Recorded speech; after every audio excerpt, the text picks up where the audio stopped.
Good evening everyone. आज के start में करते हैं, देखिएगा special class for SBI PO और हम लोग यहाँ पे जुड़ चुके हैं। आपका 6 by monthly monetary policy statement जो कि 2000 आपका देख सकते हैं। बिल्कुल सही बात है और हम लोग जानेंगे अपने सर से। मिलते हैं हमारे जी एक्सपर्ट। Welcome everybody.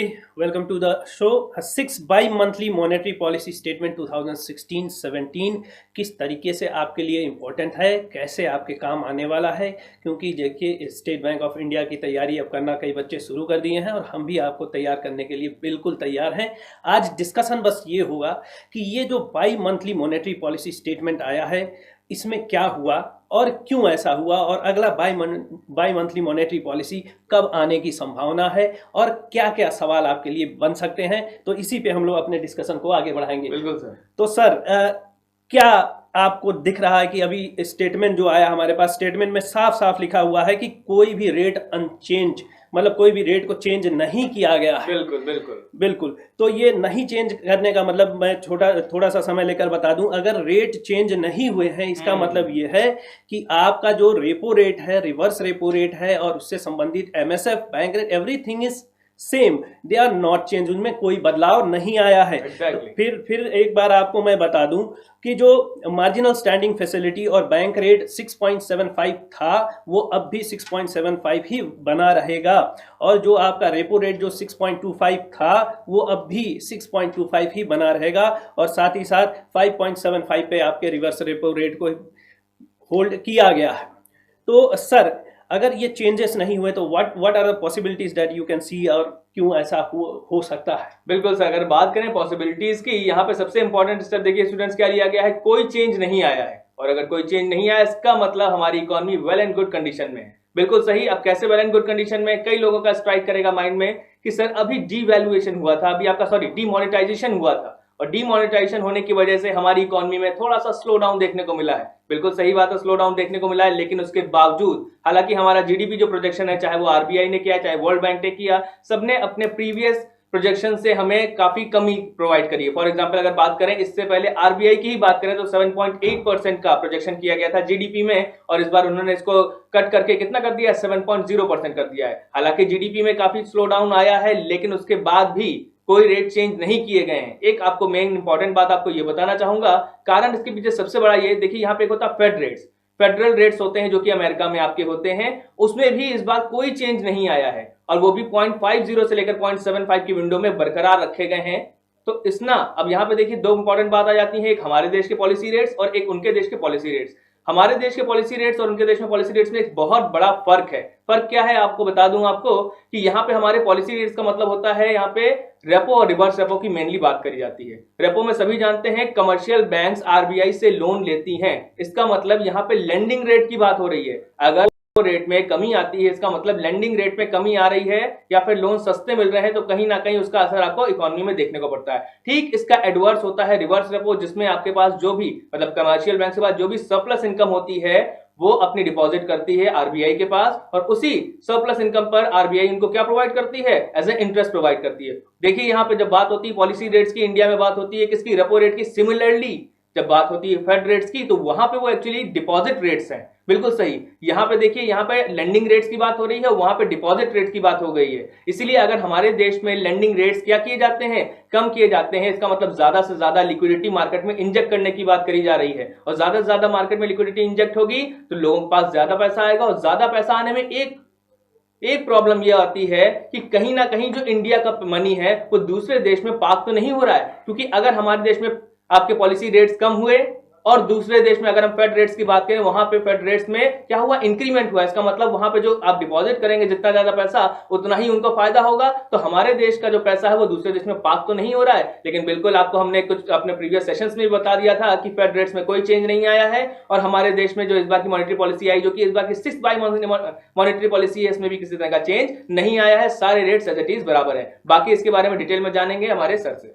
देखिए काफ़ी चीज़ें सर ने आपको बता दी। देखिए परिवर्तन होता कैसे, जब मॉनेटरी पॉलिसी जब भी रिव्यू की जाती है, याद रखिएगा ये रिव्यू है, जब भी रिव्यू की जाती है तो रिव्यू करने के लिए आप जानते हैं कि एमपीसी बनाई गई है, मॉनेटरी पॉलिसी कमेटी जो हमारी बनाई गई है, उसमें 6 सदस्यीय ये कमेटी होती है और इसमें 3 लोग जो होते हैं वो रिजर्व बैंक ऑफ इंडिया की तरफ से होते हैं और 3 लोग जो है भारत सरकार की तरफ से होते हैं। तो ये सभी लोग बैठ के, ये सभी विद्वान बैठ के उसमें ये चर्चा करते हैं, इकोनॉमी की कंडीशन देखते हैं और दूसरे देश की इकोनॉमी को भी देखा जाता है, ग्लोबल इकोनॉमी का सिनेरियो देखा जाता है, पोटेंशियल देखा जाता है, हमारे पास ह्यूमन रिसोर्स कितना है, हमारे पास मतलब भारत के पास ह्यूमन रिसोर्स कितना है, क्या पोटेंशियल ग्रोथ है उसका ये देखा जा सकता है, क्या पोटेंशियल है ग्रोथ होने का, ये सब देखने के बाद ये एक मॉनेटरी पॉलिसी रिव्यू की जो स्टेटमेंट आपके सामने आता है, इस स्टेटमेंट में आपको कुछ चेंजेस या उनमें चेंजेस आवश्यकता नहीं पड़ने पे नहीं की जाती हैं।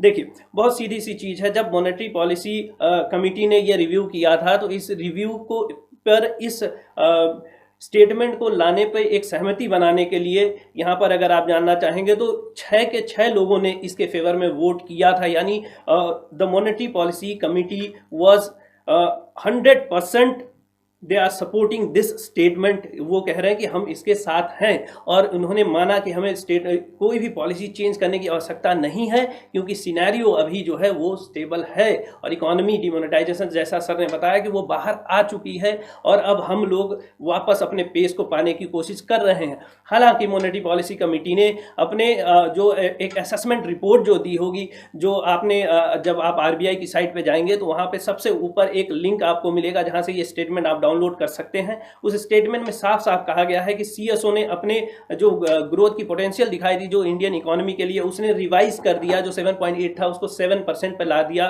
तो देखिए उन्होंने ये जरूर कहा कि थोड़ा सा एक जो स्पीड होनी चाहिए थी वो स्पीड कम है, लेकिन फिर भी वो मानते हैं कि हमें किसी भी प्रकार का यहाँ पे परिवर्तन लाने की आवश्यकता नहीं है, इसीलिए उन्होंने कोई भी चेंजेस नहीं किया। और ये स्टेटमेंट आप स्क्रीन पे जो अभी देख पा रहे हो वहाँ पे साफ साफ लिखा गया है कि देखिए ये स्टेटमेंट इसलिए अगर आप पढ़ सकें तो आप जो पैराग्राफ लिखा हुआ है द डिसीजन ऑफ MPC, वहाँ पे साफ लिखा हुआ है कि ये इसलिए किया गया है कि कोशिश ये की जा रही है कि जो इन्फ्लेशन रेट है उस इन्फ्लेशन रेट को 5% पे 4th क्वार्टर आते आते उसको बनाए रखा जाए, ये कोशिश किया जा रहा है। और असेसमेंट में आगे भी ये भी कहा गया है कि इंडस्ट्रियल जो आउटपुट था, जो इंडस्ट्रियल आउटलुक सर्वे आया था रिजर्व बैंक ऑफ इंडिया का, जो कि इस पॉलिसी स्टेटमेंट के अगले पेज पे, सेकंड पेज पे आपको दिखेगा, उसमें ये साफ साफ बताया गया है कि जो इंडस्ट्रियल हमारी IIP जो है, जो इंडस्ट्रियल ग्रोथ की पोटेंशियल्स थी वो कहीं ना कहीं थोड़ी सी प्रभावित हुई है। तो प्रभाव क्यों पड़ा होगा इसका कारण आपको मालूम है,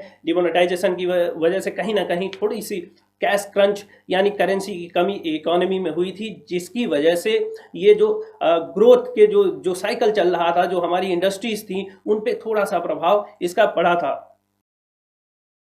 उसकी वजह से इन्फ्लेशन होता है। अब ये तो हमने कॉज बता दिया। What is inflation actually? Inflation का मतलब ये है मुद्रास्फीति, मतलब चीजों के या वस्तुओं के दामों में इंक्रीमेंट।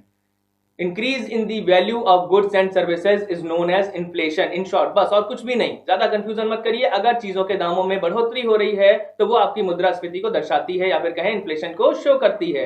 तो ऐसा होना क्यों अच्छा है या क्यों बुरा है, जरा गौर से सुनिएगा। यहाँ पे बात हो रही है, अब देखिए सबकी पॉकेट में पैसा है, ऐसे में मैंने कहा कि एक आर्टिकल X है, उसको परचेज करना है, उसकी कॉस्ट है मात्र 10 रुपए। सबने कहा मुझे दे दो, मुझे दे दो, मुझे दे दो। तब तक सबके पास पैसा था। एक ने कहा भाई ये आर्टिकल मैं 11 रुपए में खरीदने के लिए रेडी हूं, तो क्या अभी भी मैं इस आर्टिकल को 10 रुपए में बेचूंगा? बिल्कुल नहीं। देखा कि मार्केट में लिक्विडिटी थी, मार्केट में सबकी पॉकेट में पैसा था, इस वजह से जो कमोडिटी थी इसके प्राइस क्या हो गए? बढ़ गए। इसी को कहते हैं क्या? आपका इन्फ्लेशन कहते हैं। जस्ट इसकी ऑपोजिट कंडीशन की बात करेंगे, आप सभी की पॉकेट से पैसा गायब। ऐसे में अगर आपकी पॉकेट से पैसा गायब हुआ तो आपकी डिमांड बढ़ेगी या घटेगी? बिल्कुल घट जाएगी। क्यों? क्योंकि आपके पास पैसा नहीं होगा तो आप ज्यादा से ज्यादा खरीदने के लिए ललायत नहीं रहेंगे। बिल्कुल सही। वही आर्टिकल मैं 10 रुपए में अब बेच रहा हूं, क्या कोई खरीदने के लिए रेडी होगा? नहीं होगा। तो मैंने क्या किया? उसी पर्टिकुलर आर्टिकल के दामों को कम कर दिया, और जब कम किया तो लोग खरीदने के लिए रेडी हो गए। ये क्यों हुआ? क्योंकि मार्केट में लिक्विडिटी नहीं थी। तो मार्केट में अगर लिक्विडिटी होती है, ज्यादा होती है, देखिए लिक्विडिटी ऑलवेज होती है, अगर जरूरत से ज्यादा होती है तो इन्फ्लेशन को ट्रिगर आउट करती है, और अगर कम होती है तो वो डिफ्लेशन को ट्रिगर आउट करती है। ऐसी दोनों ही सिचुएशंस फेवरेबल नहीं है हमारी इकोनॉमी के लिए। इसीलिए मनी के फ्लो को एकदम एग्जैक्ट लेवल में फ्लो कराना मार्केट की नीड होती है, और इसीलिए पॉलिसी डिजाइन करी जाती है। चूंकि बात करना है यहाँ पे मॉनेटरी पॉलिसी की, तो तो आरबीआई डिजाइन करती है मॉनेटरी पॉलिसी जिसके थ्रू वो मार्केट में मनी की सप्लाई को कंट्रोल करती है। और वो कैसे करती है? कुछ टूल्स के हेल्प से करती है। यहाँ पे दो तरीके के टूल्स आते हैं, एक रिजर्व रेट्स आते हैं और एक आपके पॉलिसी रेट्स आते हैं। रिजर्व रेट क्या होते हैं, पॉलिसी रेट्स क्या होते हैं, जरा गौर से सुनिएगा। दो टर्म आते हैं, एक होती है सेंट्रल बैंक जो कि हमारे देश की कौन है, रिजर्व बैंक ऑफ इंडिया, और बाकी बैंक्स कौन सी होती हैं आपकी, कमर्शियल बैंक्स। कमर्शियल बैंक मतलब बैंक फॉर ऑल, मतलब सभी लोगों के लिए बैंक जिसमें हम लोग अपना पैसा डिपॉजिट करते हैं या फिर उनसे पैसा लेंड करते हैं। तो गौर से सुनिएगा, यहाँ पे क्या हो रहा है, रिजर्व रेट की बात कर रहे हैं। सेंट्रल बैंक हमारे देश की आरबीआई है, ऐसे में उसकी मेन रिस्पॉन्सिबिलिटी किसके ऊपर होती है, central bank that is RBI. क्यों बनती है, कैसे होती है, जरा गौर से सुनिएगा। हम लोग अपना पैसा बैंक में डिपॉजिट करते हैं, ऐसे में अगर वो पैसा बैंक लेके भाग जाए तो किसकी रिस्पॉन्सिबिलिटी आएगी, सेंट्रल बैंक की आएगी। बिल्कुल सही। सेंट्रल बैंक इसीलिए क्या करती है, सभी कमर्शियल बैंक से कहती है कि अपने एनडीटीएल का कुछ पोर्शन मेरे पास, मतलब सेंट्रल बैंक के पास रिजर्व रखो, जिससे आने वाले समय में अगर कोई कैलेमिटी XYZ कुछ भी होता है तो उस परसेंट का मतलब थोड़ा बहुत कंपनसेशन वो लोगों को प्रोवाइड कर सके। और यही जो अपने पास रिजर्व रखवाती है इसको क्या कहते हैं, cash reserve ratio, which is CRR। और यही समय प्रेजेंटली कितना चल रहा है आपका, 4% चल रहा है। बिल्कुल सही, 4% चल रहा है कैश रिजर्व रेशियो। इसका मतलब एनडीटीएल का अपने 4% कमर्शियल बैंक आरबीआई के पास एज ए रिजर्व रखती हैं, जिसे क्या कहते हैं, कैश रिजर्व रेशियो। इसी की बात करेंगे अगर हम सेकंड पॉलिसी की बात, मतलब अगर सेकंड इंस्ट्रूमेंट की बात करेंगे तो वो आ जाता है आपका SLR, स्टैट्यूटरी लिक्विडिटी रेशियो। अब देखिए जरा गौर से सुनिए, कमर्शियल बैंक हम लोग को लोन प्रोवाइड करते हैं, ऐसे में उनको भी तो लग रहा है कि देखो एक कमर्शियल बैंक एक एंटिटी होती है, एक रजिस्टर्ड एंटिटी होती है, उसके बावजूद आरबीआई उनसे अपने पास डिपॉजिट जमा करवाती है एज अ क्या, रिजर्व। तो उनको लगा कि हम जो लोगों को लोन प्रोवाइड करते हैं ऐसे में वो पैसा लेके भाग गए तो उनका बैंकिंग इंडस्ट्री भी तो क्रैश हो जाएगी। बिल्कुल, इसीलिए उन्होंने क्या करना शुरू कर दिया, अपने एनडीटीएल का कुछ पोर्शन खुद के पास रिजर्व रखना शुरू कर दिया। तो मतलब अपने एनडीटीएल का जब खुद रिजर्व अपने बैंक खुद अपने पास रखना शुरू कर देते हैं, उसी परसेंटेज को क्या कहते हैं, स्टैट्यूटरी लिक्विडिटी रेशियो, जिसे हम कहते हैं SLR, जो कि प्रेजेंटली चल रहा है 20.05। अब देखिए यहाँ पे बात आ रही है, थे डायरेक्ट इंस्ट्रूमेंट, अब बात करेंगे इनडायरेक्ट इंस्ट्रूमेंट। इनडायरेक्ट इंस्ट्रूमेंट में सबसे पहले आ जाता है आपका पॉलिसी रेट्स आ जाते हैं। पॉलिसी रेट्स में नंबर 1 पे आ जाता है लिक्विडिटी एडजस्टमेंट फैसिलिटी, जिसके अंतर्गत दो आते हैं। आपका आता है पहला रेपो रेट। रेपो रेट क्या होता है, जरा गौर से सुनिएगा। रेपो वर्ड बना है रीपर्चेज ऑप्शन से। अब रीपर्चेज ऑप्शन क्या होता है, कैसे होता है, जरा गौर से सुनिएगा। कमर्शियल बैंक बिल्कुल है, ऐसे में अगर उसके पास पैसे की कमी आएगी तो वो किससे लोन लेने जाएंगी, हम लोगों से? बिल्कुल नहीं, हम लोगों से नहीं जाएगी, वो जाएगी कमर्शियल बैंक जाएंगी आरबीआई से, मतलब जो कि सेंट्रल बैंक है। ऐसे में जब कमर्शियल बैंक आरबीआई से लोन लेती है फॉर शॉर्ट टर्म, और ये शॉर्ट टर्म डिफाइन होता है 0 से 90 डेज के दौरान, जब 0 से 90 डेज के बीच में जैसे हम शॉर्ट टर्म कहते हैं, इसमें अगर कमर्शियल बैंक आरबीआई से लोन लेने जाती है और उसके ऊपर जो rate of interest RBI charge करती है उसे क्या कहते हैं, रेपो रेट कहते हैं। लेकिन एक वर्ड मैंने आपको बताया था, repo stands for repurchase option. अब यहाँ पे क्या रीपर्चेज करना है, गौर से सुनिए। कमर्शियल बैंक जब आरबीआई से लोन लेने जाती हैं तो आरबीआई कहती है कि तुम्हें अगर लोन चाहिए तो मैं बिल्कुल प्रोवाइड करूंगी, लेकिन उसके साथ साथ you have to put some collateral on behalf of that, मतलब आपको कोई ना कोई सिक्योरिटी उसके बिहाफ पे जरूर रखनी होगी, जिसके बिहाफ पे ही आप लोन अवेल कर सकते हैं, ऐसा कहती है आरबीआई कमर्शियल बैंक से। तो कमर्शियल बैंक अपनी सिक्योरिटी जमा करती हैं और उसके बिहाफ पे लोन ले लेती हैं आरबीआई से, और उसके ऊपर जो रेट ऑफ इंटरेस्ट चार्ज होता है उसे कहते हैं क्या, रेपो रेट। लेकिन साथ में एक इंपॉर्टेंट बात यहाँ पे और है कि आरबीआई एक प्रॉमिस भी करवाती है कमर्शियल बैंक से कि जब तुम्हारे पास पूरा पैसा हो जाएगा इस लोन को पे करने के लिए,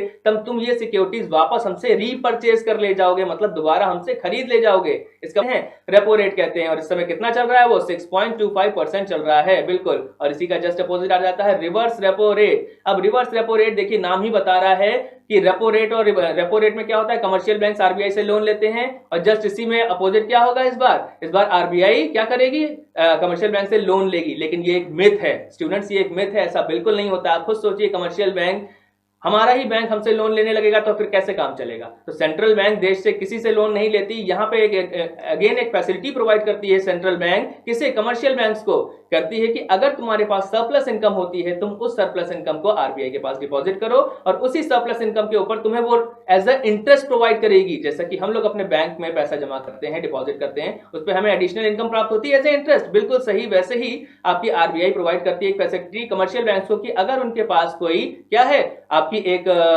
सरप्लस इनकम है तो उसको जमा करें, और उस सरप्लस इनकम के ऊपर क्या प्रोवाइड करेगी, वो रेट ऑफ इंटरेस्ट प्रोवाइड करेगी। और वही रेट ऑफ इंटरेस्ट क्या कहलाता है आपका, वो कहलाता है आपका रिवर्स रेपो रेट, जो कि इस समय चल रहा है 5.75। अर्लियर जो था, हाँ बिल्कुल सर, आप ऐड करना चाहें, बताएं। बिल्कुल सर, आपने बहुत ही डिटेल में बच्चों को हर चीज बता दी। कुछ बच्चे रिक्वेस्ट कर रहे थे कि रेट्स को दोबारा बता दिया जाए। पहली चीज जान लें कि there was no change in any kind of rate and now the first thing, remember, repo rate is 6.25 as earlier, reverse repo rate is 5.75 पिछली बार की तरह।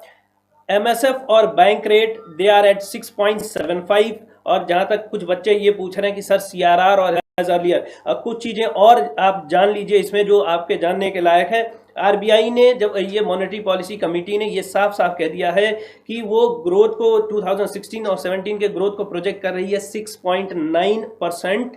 और क्योंकि भारत सरकार ने बहुत ही एक डेवलपमेंट वाला बजट लाया है, तो वो उम्मीद कर रही है कि 2017 और 18 में जो ग्रोथ रेट होगा, जो प्रोजेक्टेड ग्रोथ रेट है इंडियन इकोनॉमी का, वो है 7.4%। तो दो चीजें आपको यहाँ जाननी होगी कि 2016-17 के लिए जो ग्रोथ रेट प्रोजेक्ट किया गया है, that is 6.9%, and the growth rate projected for the next financial year, that is 2017 and 18, is 7.4%। and above that, you have to understand, you have to note down that they have also projected, they have also given this in the statement that the foreign exchange reserve were found to be $363.1 billion on till 3rd of Feb, यानी 3 फरवरी तक जो foreign exchange reserve Bharat का था वो था 363.1 billion $, जो कि एक बहुत ही अच्छी बात है।